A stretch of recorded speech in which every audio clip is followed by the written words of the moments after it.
Bonjour à toutes, bonjour à tous, Valentin Franc avec vous pour cette nouvelle journée, pour ce nouveau point de marché du mercredi 16 août 2017. Alors bonjour à vous Brigitte, bonjour Emmanuel, j'espère que vous deux allez très bien. Bonjour Luc, image et son parfait, écoutez merci pour cette confirmation. François, rebonjour à vous. Alors, l'appétit pour le risque qui diminue depuis Wall Street hier, on va le voir ensemble. On a des performances qu'on retrouve un petit peu inférieures à ce qu'on voyait lundi et mardi, donc on a vraiment euh, c'est pas non plus exceptionnel, mais on a un ralentissement, je pense, de l'appétit pour les valeurs actions. On a une petite prise de bénéfice, donc attention aux indices européens aujourd'hui qui ont beaucoup plus de mal à progresser comparé à Wall Street en temps normal, et d'autant plus dans ces moments-là où statistiquement en août, eh bien les actions européennes ont tendance à plus retracer que les actions outre-Atlantique. Bien le bonjour à vous, Daniel également. Donc prudence sur les indices européens avant le PIB. On va commencer par l'avertissement à gaz sur risque que vous connaissez tous très bien. Trader avec un effet de levier comporte un risque élevé et ne peut être recommandé à tout investisseur. DailyFX décline toute responsabilité pour les erreurs, inexactitudes, omissions et ne garantit pas l'exactitude ou le caractère complet des informations contenues dans cette documentation. Bonjour à vous Frédéric. Alors, comme je vous l'avais dit, quand on regarde la performance des indices des marchés actions américains et asiatiques, on a globalement des actions qui ont clôturé en ordre mitigé à Wall Street et en Asie cette nuit. Le Nasdaq, les valeurs technologiques qui se sont plus repliées hier, moins 0,11% pour le Nasdaq. Le Dow Jones qui a une pondération moins importante, over technologique, et bien forcément, a eu un impact moindre, mais clôture à seulement plus 0,02%, ce qui est globalement neutre. Donc aucune progression à Wall Street hier, voire même un recul venant des indices des valeurs technologiques. Et quand on regarde cette nuit ce qui s'est passé en sens asiatique, on a le yen et le gold qui ont reculé. Donc ça c'est la même tendance que ces deux autres derniers jours. Depuis le début de la semaine, le yen et le gold, les valeurs refuges reculent. Et au contraire, on a des marchés actions qui progressent, mais cette nuit c'était beaucoup plus limité que ce qu'on a connu hier, par exemple. Donc voilà, attention pour les stratégies acheteuses sur les indices européens. Je pense qu'on arrive sur une zone d'excès. En tout cas, c'est ce que ces chiffres nous invitent à penser. Le calendrier économique de la journée. Alors, on aura le PIB italien qui sera attendu à 10 heures. Bon, 1,4% contre 1,2%, c'est pas non plus l'annonce de la journée. L'annonce se fera sur le PIB de la zone euro, attendu en progression de 2,1%, donc inchangé. C'est un PIB prévisionnel. Donc voilà, c'est pas le PIB définitif, mais il sera tout de même surveillé par le marché, donc qui est attendu en inchangé. Et enfin, nous aurons le compte rendu de la politique monétaire de la Fed. On aura les minutes de la Fed à 20 heures ce soir. Globalement, le marché ne s'attend à rien. On est en mois d'août, période estivale, les institutionnels ne sont pas là et c'est rare que la Fed annonce des nouveautés pendant ces conférences de l'été.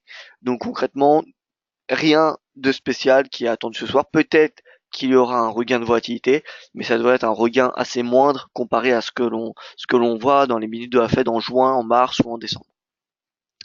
Bonjour à tous, nous dit Franck. Et bien écoutez, bonjour à vous Franck. Bonjour à vous Frédéric également. Donc voilà, globalement aujourd'hui l'attention se portera sur le PIB de la zone euro. Et ensuite sur quelques annonces américaines telles que les mises en chantier, les permis de construire, les stocks de pétrole brut et ce soir le compte rendu de la politique monétaire. On passe sur le marché. Alors je voulais vous partager avec vous les tendances du Forex ces 5 derniers jours. On peut voir le dollar US qui est la seule devise qui est haussière, plus 0,25%, excusez-moi. L'euro qui avait marqué, qui superformait le Forex la semaine dernière, et bien vous voyez recule et en fin de compte est inchangé. Par contre, les devises qui sous-performent, qui sont les moins performantes, qui sont vendues depuis 5 jours glissants, on a le NZD, le franc suisse et le GBP. Donc voilà, on a des stratégies. Globalement, on va se concentrer plus sur le dollar, achat dollar. Comme je vous l'ai dit hier, le dollar c'est le seul indice, le seul index qui est sur un niveau de support de long terme. Quand on regarde les autres index, ils sont tous sous niveau de résistance après avoir progressé tout au long de l'année grâce à la baisse du DXY. Donc là, on retrouve toutes les devises sous un plafond, à part le dollar qui est sur un support, tout simplement. Donc il y a vraiment en termes d'analyse technique un potentiel haussier sur le dollar qui est plus qu'important. Voilà, donc on va se concentrer sur les achats dollars face à des devises faibles comme en ce moment le NZD, le GBP, le CHF ou le yen. Donc on passe sur la plateforme Pro Real Time. Plus de son, nous dit François. Alors, plus de son, problème de son hoc, son revenu. Bon écoutez, je ne sais pas à quoi c'est dû. Alors, qu'est-ce que je disais? Je disais tout simplement que le DXY est le seul sur un niveau de support, contrairement à toutes les autres devises index qui sont sous des plafonds. Donc on a d'un point de vue technique on a d'un point de vue technique un potentiel haussier sur le dollar US qui est très important et qui a vraiment à prendre en considération. Je pense que stratégie vendeuse sur le DXY de long terme doit être dorénavant remise en cause. Voilà. On voit le DXY, il y avait une petite divergence haussière au fin du mois de juillet, début du mois d'août, et là, le DXY qui commence à rebondir. On n'a pas eu encore la validation du DXY, mais quand on regarde les paires majeures, AUD-USD, divergence baissière validée, regardez ici, divergence baissière qui est validée, l'eurodoll qui commence à afficher une divergence baissière, voilà, divergence baissière qui n'est pas encore validée, puisque le RSI n'a pas encore cassé 50, l'USD yen, bon, on n'a pas de divergence, mais on peut voir que le RSI rebondit. Donc voilà, on a globalement toutes les paires cotées face au dollar qui affichent un momentum haussier sur le dollar US. Donc l'USD yen, on a un scénario depuis hier direction les 112,40 qui est toujours d'actualité. En intraday, le premier niveau de résistance se fera à 100, 111. Voilà, c'est ça psychologique, donc 15 cents en plus. Mais bon, honnêtement, il y a vraiment un potentiel important sur l'USD yen quand on regarde ces paires, quand on regarde le tableau des devises. Eh bien, le dollar est la plus forte. Le yen, vous voyez, c'est la quatrième devise la plus faible. Et honnêtement, elle a bien chuté depuis son point haut qui avait été réalisé le vendredi dernier. Voilà, donc NZD, USD, stratégie baissière. Vous voyez le NZD en violet. Le l'USD CHF, stratégie haussière. Le GBP USD, stratégie baissière. L'USD Yen, stratégie haussière. Voilà, après, honnêtement, ne faites pas que d'acheter du dollar. Dans le sens que voilà, si vous achetez toutes les paires majeures, par exemple si vous vendez la UD-USD, vous vendez le GBP-USD, vous vendez l'euro-dollar, etc. En fin de compte, vous concentrez votre risque, vous concentrez toutes vos positions sur une constante qui est le dollar. Et si le dollar se retourne, eh bien toutes vos positions seront perdantes. Donc voilà, d'un point de vue money management, concentrez-vous sur deux trois positions de dollars selon le pourcentage de risque que vous consacrez à chaque position, mais ne consacrez pas toutes vos positions sur l'achat dollar. Ça serait selon moi un risque. Euh, voilà, prenez-en quelques-unes, prenez celles qui sont selon vous les plus intéressantes et voilà. Mais ne faites pas, n'achetez pas le dollar sur toutes les paires majeures. Alors j'ai dû redémarrer pour avoir le son à nouveau de la part de Daniel. D'accord, merci pour cette confirmation, Daniel. Franck, j'ai eu un problème de son aussi tous et tout est bon. Alors merci Daniel pour ce petit message avec des belles petites images. L'AUD-CAD nous dit Brigitte. Alors l'AUD-CAD, eh bien, regardez ce graphique. Ce graphique est vraiment très intéressant pour du forex, hein. Donc l'AUD qui est en bleu gris ici et le CAD qui est en rouge. Donc c'est le CAD qui superforme et donc l'AUD CAD il devrait être plutôt baissier. Si on regarde, hop, l'AUD CAD, alors l'AUD CAD vous voyez il est plutôt baissier. En intraday il rebondit. Alors on va tracer les niveaux de support résistance. Alors les niveaux de support résistance. Prix de clôture, hein, comme d'habitude.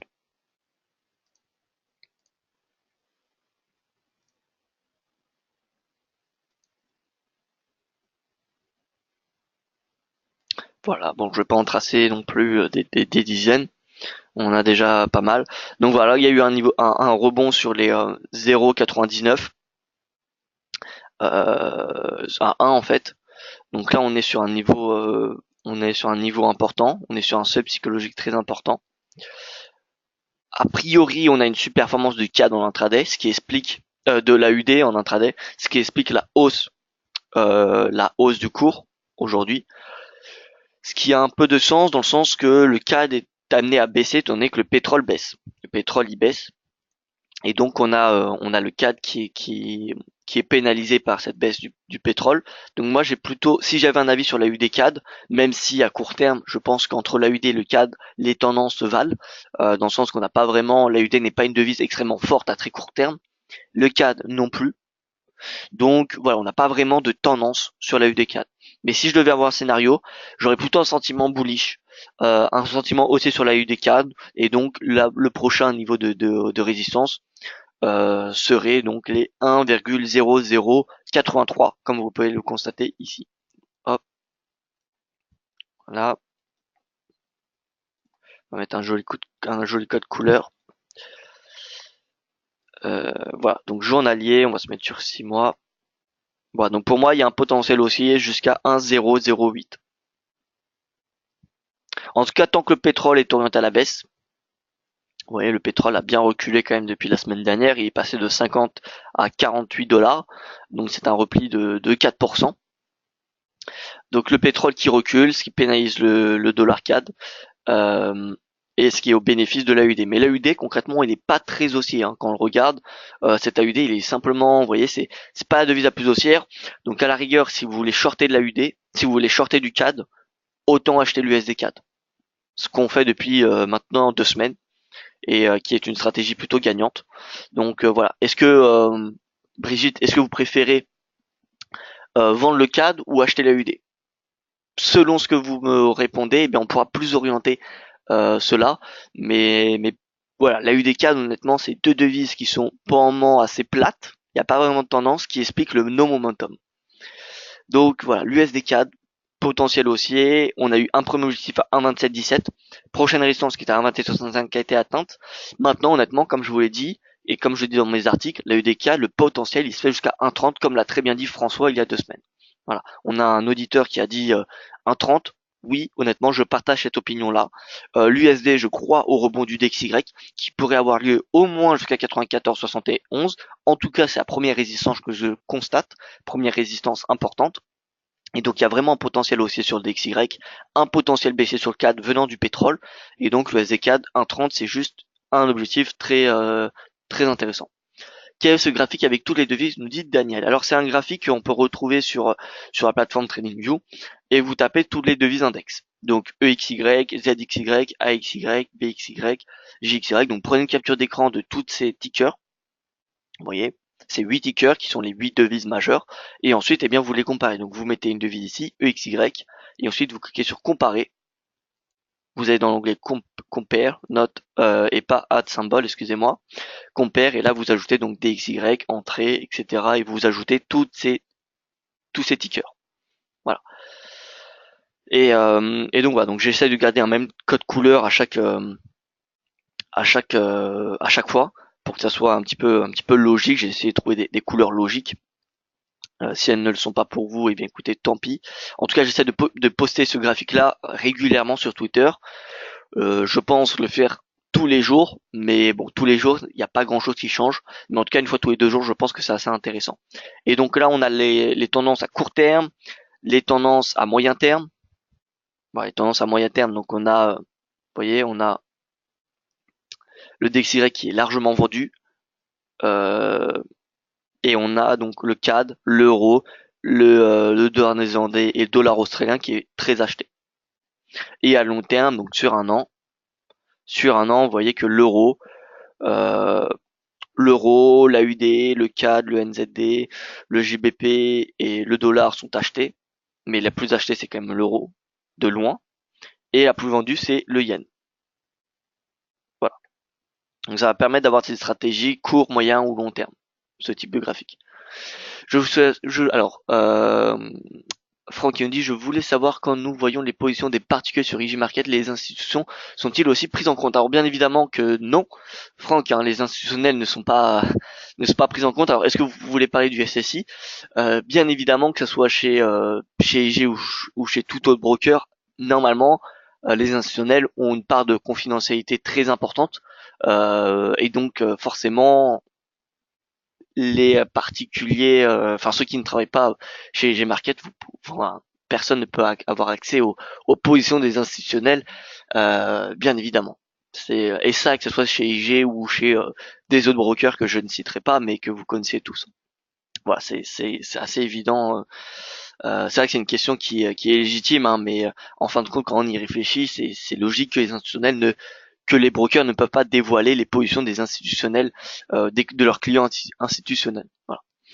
Mais c'est vrai que c'est une question qui peut se poser, mais voilà. Quand vous regardez le sentiment ou le SSI ou voilà, non, il n'y a pas les institutionnels dedans. C'est pour ça que ça reflète que les positionnements des traders. Voilà.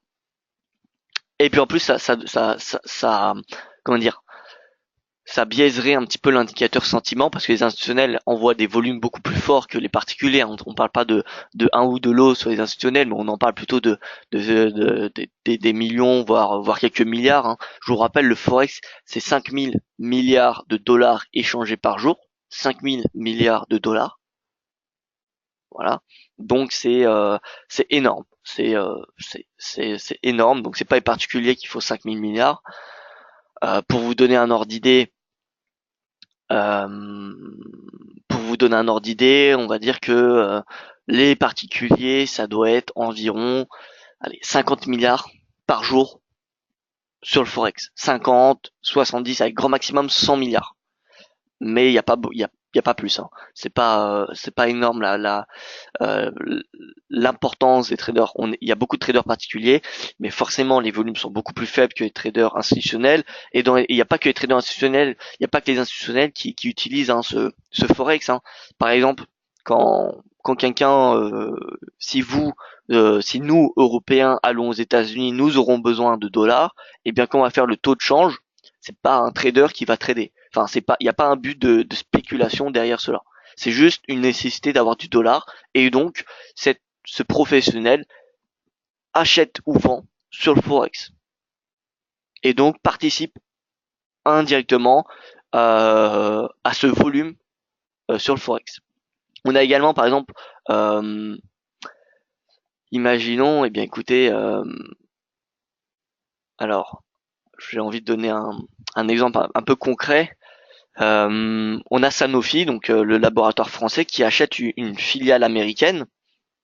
Eh bien, il y a de fortes chances, eh bien, qu'elle fasse un transfert de ses comptes en euros en dollars, parce qu'elle va acheter la boîte américaine en dollars, mais son siège il est en euros et ses comptes sont en euros, donc bien évidemment elle a des comptes en dollars, hein. On va pas pousser à l'extrême, mais globalement si on part du principe qu'elle a ses comptes qui sont en euros et qu'elle va acheter la filiale depuis ses comptes en euros, eh bien elle va demander à sa banque de faire un taux de change. Donc elle va bénéficier elle va faire appel au marché du forex pour convertir ses euros en dollars. Voilà. Donc par exemple, si il y a une filiale qui est vendue 5 milliards de dollars, eh bien ça sera converti sur le taux de change, ça passera par le taux de change pour qu'elle l'achète en euros. Voilà. Donc forcément, il y a tout ça, tous ces échanges entre institutionnels. Il y a en plus de cela les banques qui se couvrent. Il y a les particuliers, il y a les hedge funds, il y a les fonds d'investissement, il y a vous et moi qui voyageons dans le monde et qui avons besoin de devises étrangères. Et bien, il y a tous ces personnes-là qui participent au marché du forex et qui font que 5000 milliards de dollars sont échangés par jour.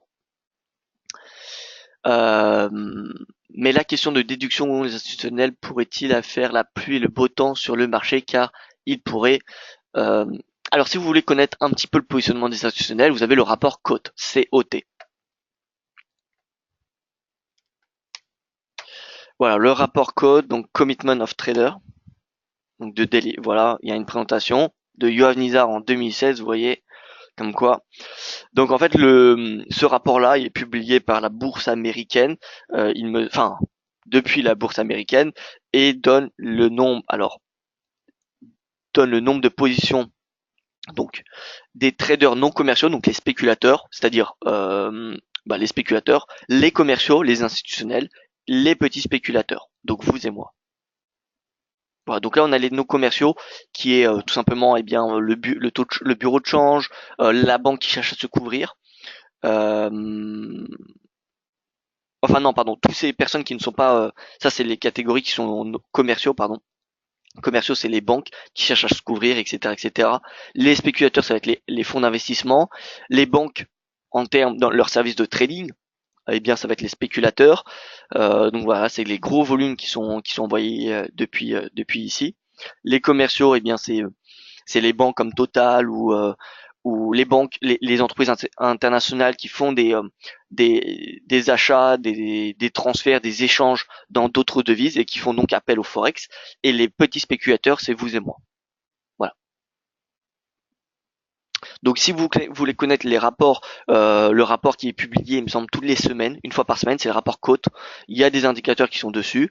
Il y a des indicateurs sur toutes les plateformes, hein, normalement. Mais voilà, normalement, le rapport code, vous pouvez le retrouver un petit peu partout, hein. Je suis sûr que sur ProRealTime, alors, on va mettre code. Alors non, il n'est pas a priori, en tout cas sur cette version de ProRealTime. Donc il n'y est pas. Si on regarde sur la TradingView, indicateur,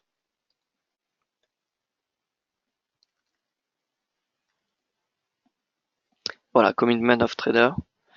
Euh, alors public, donc c'est-à-dire que c'est des gens qui les ont programmés eux-mêmes. Alors je ne sais pas ce qu'ils valent. On va mettre les 3 pour voir. Donc là ça marche pas. Ok.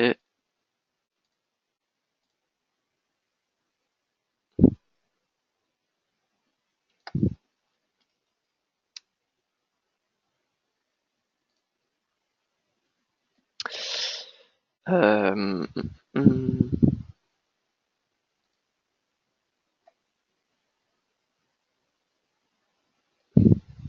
Bref, vous regardez le report code, il y a des indicateurs. On va pas non plus chercher trop longtemps là-dessus. Mais c'est ces reports-là qui indiquent les commerciaux, les hedge funds, etc., le positionnement, leur biais. Et ensuite, vous suivez l'évolution de semaine après semaine. Si par exemple les hedge funds passent de plus en plus acheteurs sur sur l'euro-dollar, eh bien, il y a de fortes chances que l'euro-dollar augmente, par exemple. Et vous verrez qu'il y a aussi une corrélation qui est négative entre le cours et la spéculation des particuliers. C'est pas que le sentiment ou le CSI ou voilà, il y a plein de brokers maintenant qui offrent cet indicateur-là. Mais si vous regardez sur report cote, eh bien c'est comme un sentiment. Bref, on repasse sur le point de marché. On repasse sur le point de marché. Donc globalement le dollar qui rebondit, vous voyez, qui a bien rebondi hier. Actuellement c'est un doji, mais en même temps la séance américaine n'a pas vraiment commencé. Euh, l'euro, l'euro rebondit en intraday. L'euro rebondit en intraday, donc on va chercher les devises fortes et les devises faibles. Donc l'AUD NZD est toujours haussier, on a toujours notre objectif jusqu'à 1,09. Super-performance de l'AUD face au NZD. L'AUD USD, clairement la tendance elle est baissière sur du swing trading, il rebondit en intraday. Donc l'AUD super-performe en intraday, l'AUD CHF, il super-performe, l'AUD Yen, il super-performe, l'USD Yen toujours haussier, l'USD CHF, Doji, l'USD CAD baissier, c'est-à-dire que le CAD superforme, le JPP USD 1 Doji, l'eurodoll on l'a dit, l'euro NZD, ouais, l'euro qui est relativement faible quand même, hein. On l'a vu, le NZD qui superforme, mais l'euro NZD sont équivalents. Donc si on regarde l'euro AUD, globalement on devrait avoir la même chose que l'AUD NZD. L'euro yen progresse, l'euro GBP c'est pareil, il progresse. Alors en fait l'euro il progresse pas parce que l'euro il est haussier, mais parce que toutes les autres devises sont baissières. Voilà, donc a priori, l'AUD c'est une devise forte en intraday. L'AUD c'est la devise à payer. Et donc face à l'euro, on va se concentrer sur des paires européennes, étant donné que les flux vont se faire en séance européenne. Par exemple, l'AUD yen, il y aura très très peu de volume pendant la séance européenne. Donc, euh, donc voilà, on va regarder un petit peu l'euro AUD, le GBP AUD ou l'AUD CHF. Alors déjà, on va faire GBP CHF. Mince. Déjà l'euro GBP. Voilà, l'euro GBP, c'est haussier, direction 0,9142. Donc encore une fois, c'est haussier pas parce que l'euro est haussier, enfin pas à court terme je parle. L'euro n'est pas aussi à court terme, mais c'est simplement la livre qui se déprécie et qui fait donc mécaniquement remonter le cours. Voilà. On garde l'euro CHF. L'euro CHF, voilà, il progresse. Direction 1,15. Donc là, c'est pareil, c'est pas parce que l'euro progresse, c'est simplement le CHF qui se déprécie et qui donc fait mécaniquement remonter l'euro. Maintenant, donc là, l'euro CHF, direction, c'est la direction des 1,15 qu'il faut viser. GBP CHF, lequel sous-performe. Alors vous voyez, on n'a pas vraiment de tendance sur le GBP CHF, c'est vraiment flat. Donc là, on a vraiment une légère surperformance, comme on peut voir du GBP, un petit chandelier vert ce matin. Donc, a priori, entre le GBP et le CHF, c'est globalement le même momentum en intraday. Est-ce qu'on a des annonces ce matin sur le GBP? Parce que si on en a, on va plutôt du coup se concentrer sur CHF, ce qui est relativement euh, logique. GBP, on a des annonces, nombre de chômeurs, taux de chômage, donc on va plutôt se focaliser sur le CHF. Le CHF, on va essayer de le vendre face à l'AUD. Donc l'AUD CHF, ça va être une bonne paire de devises ce matin. L'AUD CHF. J'espère que vous avez compris la démarche. Globalement, on a au début, on a cherché une devise qui était forte. L'AUD, c'est la devise la plus forte, suivie par le dollar. Et ensuite, on a cherché une devise européenne, parce qu'on est en sens européenne, et donc la majeure partie des volumes, si on veut chercher des volumes, donc de la volatilité, les volumes c'est souvent synonyme de volatilité ou de breakout, eh bien dès qu'on a des volumes, on a le cours il bouge, et donc on va chercher des devises européennes, puisqu'on est en sens européenne, la majeure partie des volumes se font pendant cette période-là, et donc dans les devises européennes, on a le CHF, l'euro ou le GBP, concrètement. Et la devise la plus faible, c'est le CHF et le GBP. Sauf qu'entre le GBP et le CHF, on a le GBP où il y a des annonces économiques ce matin.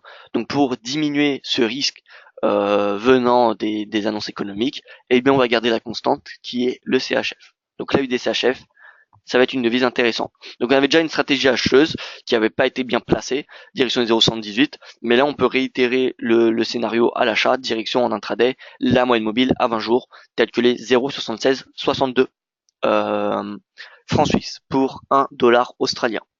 Donc il y a globalement une trentaine de pips à aller chercher. La moyenne mobile à 20 jours. Ou sinon, vous avez l'euro AUD. L'euro AUD qui rebondit en intraday, enfin qui échoue en intraday, pardon. En plus de cela, il est sous un niveau de seuil psychologique. Voilà, l'euro AUD concrètement, il pourrait revenir à terme à 1,4815 si vous avez des convictions sur une baisse de l'euro, ce qui revient à croire à une hausse du dollar, parce que je vous rappelle, il y a une corrélation qui est dite négative entre l'euro et le dollar. On va regarder ça ensemble. Voilà, EXY, DXY, l'euro en bleu, le dollar en vert. Vous voyez que vous pouvez pas être acheteur de l'euro et du dollar en même temps, que ce soit sur du court ou du moyen ou du long terme. Il y a totalement une corrélation qui est négative. Donc c'est compliqué d'être à l'achat sur l'euro et le dollar en même temps. Donc si vous avez des convictions fortes sur le dollar, c'est compliqué d'être à l'achat également sur l'euro. Voilà. Donc voilà, moi personnellement j'ai des convictions sur la hausse du DXY, et donc c'est pour ça que l'euro dollar, je pense que en swing, il peut revenir sur les 1,15. En tout cas, déjà la moyenne mobile à 50 jours, ça serait un excellent niveau de short. Mais en tout cas, je suis baissier sur l'euro dollar à court terme. Voilà, je suis clairement baissier. On passe sur les indices, donc le CAC qui progresse plus 0,75 points, qui est en train de tester ce canal. Alors attention de ne pas trop être dans l'euphorie. Je vous rappelle que la semaine dernière, on avait également ce scénario-là. Le CAC sortait de son canal, mais vous voyez qu'il avait échoué au contact de la moyenne mobile à 50 jours. Donc voilà, attention, prudence. Prudent, je ne pense pas que ce rebond soit, soit le début d'un cycle de hausse. D'ailleurs, d'après un sondage que j'ai fait sur Twitter, sur 40 votes, eh bien 80% pensent que le point bas n'a pas été fait, dont moi. Personnellement, je pense que le CAC peut revenir chez les 5000 points à moyen terme. Donc voilà, à court terme, pourquoi pas, voilà, en intraday, pourquoi pas viser la moyenne mobile à 50 jours. Mais honnêtement, je pense que c'est le maximum que l'on peut espérer sur ce CAC 40. Le DAX, pareil, rebondit, résistance à 12 300. 12 300, c'est un fort niveau de résistance. Donc voilà, honnêtement, si vous êtes à l'achat, je conseillerais de prendre des bénéfices à 12 300 sur du court terme. Et ensuite, pullback sur les 12 000. L'Eurostoxx qui est également bien orienté à la hausse. Forcément, on a sur l'Eurostoxx 50, donc 50 les 50 plus grosses capitalisations boursières de la zone euro. 17 entreprises sont du CAC, environ 14 ou 15 sont du DAX. Donc voilà, si on a le CAC et le DAX qui sont à la hausse, on a logiquement un Eurostoxx qui est aussi. Donc l'Eurostoxx c'est pareil, il teste cette oblique baissière qui fait pression depuis la fin du mois d'avril. Le potentiel haussier se fait jusqu'à la moyenne mobile à 50 séances qui se situe à 3500 points. Donc pas de dépassement des 3500 points envisageable, je pense, en intraday.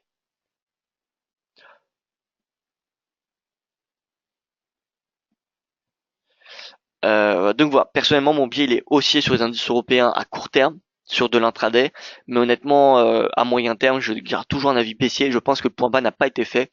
Le CAC, je garde un biais baissier tant qu'il n'est pas revenu sur les 5000 points et tant qu'on est au mois d'août ou septembre, parce que je vous rappelle, mois d'août et septembre c'est les deux pires mois pour les indices boursiers européens.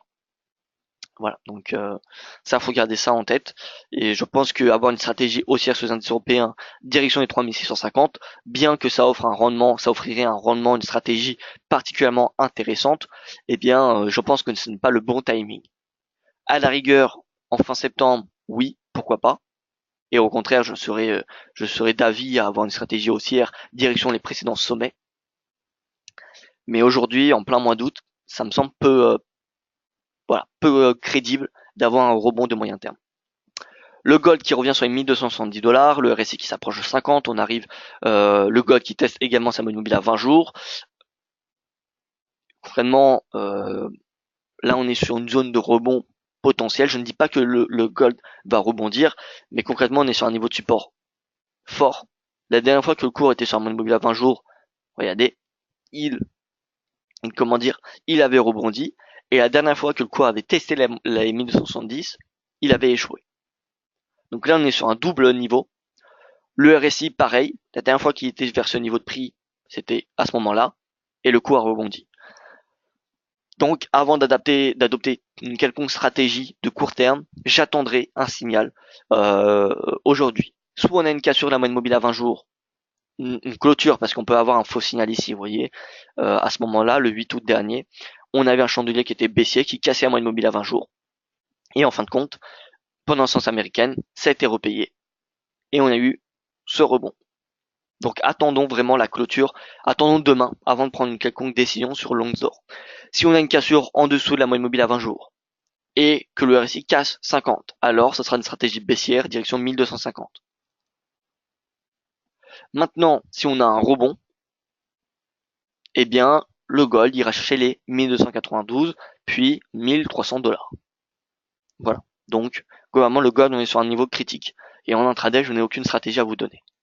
Le pétrole rebondit à très court terme, malgré sa décote de 4% en l'espace d'une semaine. Le RSI, je vous rappelle, a cassé 50 en donnant un signal de vente. Donc moi je garde un biais baissier, malgré le fait que le nombre de puits de pétrole aux États-Unis commence à stagner, commence à se stabiliser. On a une production qui continue d'augmenter. Pour une demande qui est la même, parce que globalement on parle de demande. Globalement, la demande mondiale, c'est toujours la même. On arrive sur une demande qui est d'année après année quasiment équivalente. Donc c'est pas la demande en fait qui fait vraiment varier ce cours, c'est surtout l'offre. Parce que la demande, elle est quasiment inchangée. Ça varie, mais c'est pas ce qui, c'est pas la variante qui va faire changer l'état du marché. Enfin, pas sur le marché du pétrole en tout cas. Mais en tout cas, l'offre qui augmente fait pression sur le cours du pétrole. Le cours du pétrole actuellement 48 $. Je pense qu'il peut venir chercher les 47,50, 46,50, voire même 45 $ dans les prochaines semaines. Voilà. En tout cas, j'ai vraiment un biais baissier. On a les stocks de pétrole, je vous rappelle, qui sont publiés tout à l'heure à 16h30. heure française, et selon la publication, eh bien, ce sera soit haussier, soit baissier. Alors on va faire un petit point rapidement sur le Bitcoin. Bitcoin qui commence à être une constante qui est très surveillée par le marché, enfin très surveillée. C'est peut-être un grand mot, mais en tout cas on entend de plus en plus parler et ça intéresse de plus en plus de personnes, donc il faut bien s'adapter. Le gold qui hier avait un beau chandelier baissier, il était repassé sous les 4000, même ce matin un peu plus tôt. Depuis, les acheteurs sont de nouveau présents et refont passer le cours du pétrole au-dessus des 4000 $. Bon, concrètement, shorter le Bitcoin, ça semble un petit peu, comment dire, une stratégie qui n'est pas très payante. Donc voilà, hein, concrètement, le Bitcoin, stratégie haussière, encore et toujours. Maintenant, faut pas acheter à n'importe quel prix. Personnellement, j'estime que, eh bien, des retracements de 50% des tendances, eh bien, seraient des prix intéressants. Donc, par exemple, si le Bitcoin revient à 3100, eh bien, ça serait potentiellement un bon point d'entrée pour passer à l'achat. Et en termes de money management, aucun effet levier devrait être utilisé sur le Bitcoin. Enfin, en tout cas, c'est vraiment mon conseil. Encore sur le Forex, il n'y a pas énormément de volatilité. Sur les indices, c'est pareil. Voilà, on n'a pas des 10%. C'est rare qu'on a des 10%, les 10% sur les indices et en cas de crise économique. Donc voilà. Mais sur le Bitcoin, je ne dirais pas que c'est tous les jours, mais en tout cas, c'est fréquent. Donc si par exemple on a une décote de 10% sur le Bitcoin et vous avez un effet de levier de 10, vous avez plus de compte de trading. Enfin, si vous êtes positionné dans le mauvais sens, hein. Par contre, si vous êtes positionné dans le bon sens, vous faites un x2 de votre compte de trading. Voilà. Enfin, x2 de votre position. Euh, donc voilà. Donc c'est vraiment très très important cette volatilité sur les crypto-monnaies, que ce soit sur le Bitcoin, l'Ethereum ou toute autre crypto-monnaie. Donc faites attention, honnêtement, si vous voulez trader, n'utilisez pas de l'effet de levier. Parce que déjà, il n'en a pas besoin. Il y a une volatilité très élevée. L'effet de levier, ça a été mise en place parce que il y a de la volatilité qui est moindre dorénavant. Regardez un petit peu la volatilité sur le forex, l'eurodoll, etc. On a du plus 0,58%. Et par exemple, la tendance de l'euro-dollar depuis le début de l'année, c'est plus 13%. Donc depuis le début de l'année, l'eurodoll progresse de 13%. 13%, c'est ce que peut faire le Bitcoin en un jour. Donc voilà, ça me semble un petit peu. Si vous tradez Bitcoin, honnêtement, mon conseil, c'est de ne pas utiliser d'effet de levier. Voilà, écoutez, l'euro GBP qui atteint l'objectif ce matin, l'objectif à 0,9138, donc prochain objectif après 0,9138, ce sera les 0,9235, qui est la prochain niveau de résistance qui est en date du. Alors, ce niveau de prix daté de 2008-2009, vous voyez, c'était par ici, donc c'était précisément un pivot de mars 2009. Voilà, donc concrètement, l'euro GBP, on est en direction de la parité d'ici quelques mois, voire un an. C'est la parité qui devrait être vue sur cette paire de devises. Donc voilà, je vous rappelle, devise forte de la journée, dollar AUD. Dollar faible, on a le CHF. Alors CHF, on a le yen également. Si on regarde le CHF yen, CHF yen c'est haussier, c'est-à-dire qu'on a une super-performance de CHF. C'est-à-dire que le yen est clairement orienté à la baisse. CHF yen, voilà, CHF, on va essayer de le shorter. Le yen, on va essayer de le shorter. Et voilà, concrètement, c'est les valeurs refuges qu'on short, donc CHF et yen, et l'AUD, l'USD haussier, tout simplement. Donc USD yen, toujours notre stratégie haussière direction les 112,31. On va également avoir l'AUD yen qui est bien orienté à la hausse. Premier objectif de court terme, ça sera la moyenne mobile à 20 jours, à 87,49. Mais concrètement, si les tensions géopolitiques restent au second plan et diminuent comme ce qu'on voit depuis le début de la semaine, eh bien l'AUD yen est de retour jusqu'à 89. On verra les 89 prochainement. On est à 4 sur 50 du RSI, donc là on a un signal d'achat. Voilà, donc moi la UD Yen, je suis haussier. Voilà, on peut d'ores et déjà avoir une stratégie haussière direction les 90. Voilà, écoutez, moi je n'ai plus rien à rajouter. Merci à vous pour votre attention. Je vous donne rendez-vous à 17h avec Yoann Nizar pour le webinaire spécial crypto-monnaie, Bitcoin, Ethereum et tout ce qui va avec. Excellente journée à vous et à demain, même heure, même lien pour un nouveau point de marché.